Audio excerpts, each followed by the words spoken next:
Ikaw ang kasama sa pagtanda at ikaw ang pinangarap.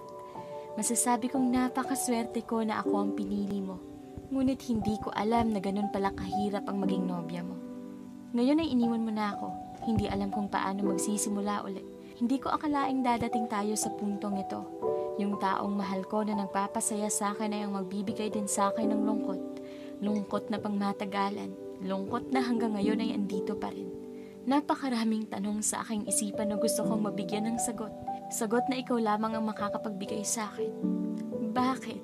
Bakit mo ako sinaktan? Bakit mo ako iniwan sa panahon na mas kailangan kita? Kasi may iba na ba, mahal ko? Bakit hindi ka man lang nasaktan nung iniwan mo ako? Siguro sadyang wala ka lang pamimilian. Kaya napilitan ka lang sa akin. Pero sobrang sakit nang iwan mo ako nang walang dahilan. Nagising na lang ako na may iba ka na.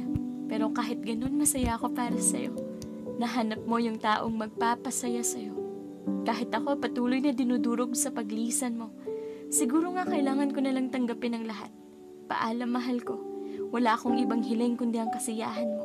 Pipilitin ko na din kalimutan ka kahit hindi ganun kadali. Pero alam ko darating yung araw na tatawanan ko na lang lahat ng pagmamakaawa ko sa'yo. Sa muli nating pagkikita, tinitiyak ko sa'yo na wala na akong nararamdaman sa'yo.